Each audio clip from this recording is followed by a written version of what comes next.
It's your first day in your new job as Center Realm's official cartographer, and you've already got a big problem. Center Realm is a home to three elder dragons, two ice, one fire, and they've lived in harmony on the east coast for centuries. But scouts have sighted three fire dragons and five ice dragons flying across the western ocean. You'll only have a few hours to assign them their designed reasons. Assign them their designed regions before they'll arrive. Elder dragons are extremely territorial. Each must have its own officially acknowledged stomping ground. They'll peacefully root there, there unless their region borders another dragon of the same type, in which case the matching dragons will go on a rampage. However, fire and ice dragons can border each other, and matching regions can touch at corners.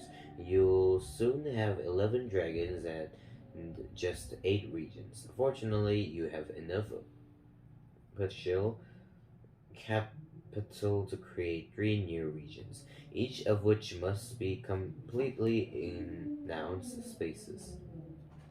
Add more or otherwise mess this up and you'll lose your job and your head. Where do you draw lines and place the new dragons? It isn't difficult to create 3 new regions. What is more challenging is to make sure that the result will keep each dragon away from its own kind. For for instance, this can be neither ice nor fire borders bo- because it borders both. However, create a new region like this, and suddenly there are viable options. Why did that work?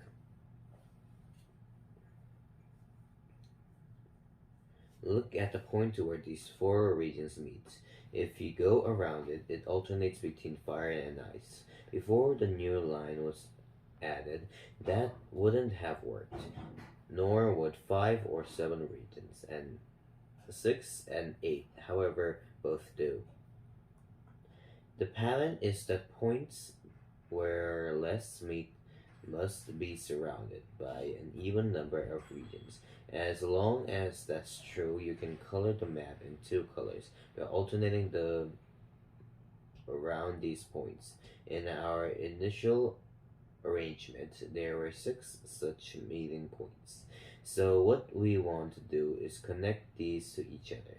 Each line adds a single new region that touches both meeting points. There are several ways to do this to accommodate all 8 new dragons. You've done such a great job that your boss puts you in a ship and sends you out across the Western Sea to investigate where these new dragons are coming from. There, you're met with a civilization is in disarray. Their 17 elder dragons are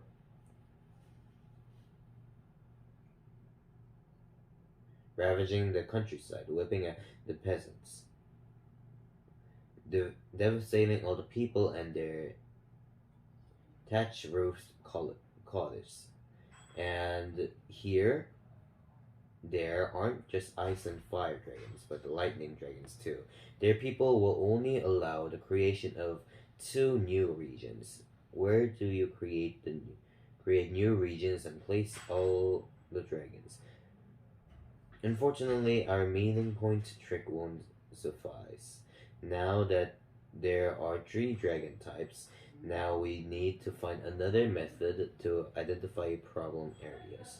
A great way to do so is to experiment. Focus on one area and start coloring until we run out of possibilities. Take this section. These 3 regions all border each other, so they need to be different colors, but they also all touch this giant territory, which we know can't color. To generalize the issue when there are 4 regions that all border each other, it's impossible to color them with boundary colors. The map has 2 other such areas, so what you need to do is break them up. And once again, the key is drawing lines between points, where multiple chromatic regions touch. No matter how you do it, you'll officially subdivide the giant territory into smaller ones. Now coloring the map becomes a logic puzzle. So long as you approach it systematically by starting in one area and reading it out, you'll reach an arrangement that you can fit all your dragons into, shifting the colors as needed.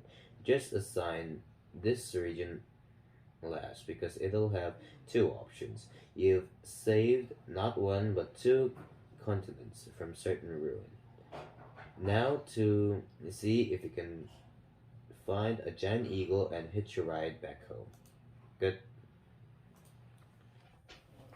English language learners often get confused on how to use the words borrow or lend.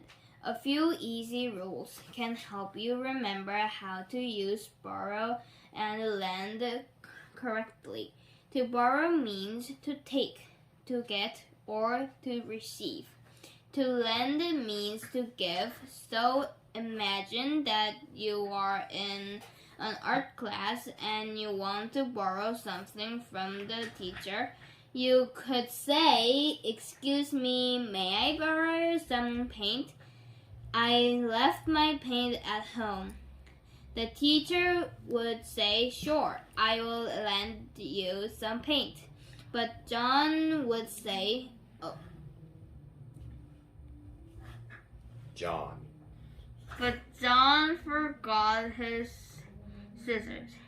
Could you lend him your scissors? You could then answer, "Yes, he can borrow my scissors." When you want to return an item to someone, you can say something like, "Here is the paint I borrowed. Thanks for lending it to me." And remember, practice makes perfect. Use these words as often as you can. To stay warm in the winter, you must wear layers of clothing. The first layer is thermal underwear. Thermal underwear should fit very tight. It should fit like it is your second skin. The thermal underwear keeps your body heat in. For really cold weather, wool underwear is good. If it's less cold, then cotton will work. Next, you should wear a wool sweater. Denim or wool pants will keep your legs warm. Other important clothes for the winter seasons are gloves, scarves, boots, and woolen hats. And if it is windy and cold, you may want to wear a ski mask. It is also very important to stay dry. Being cold and wet can be very, very dangerous. If your clothes or shoes get wet, you need to change them immediately. Keeping warm in the cold winter can save your life. Be smart and dress right for the winter season.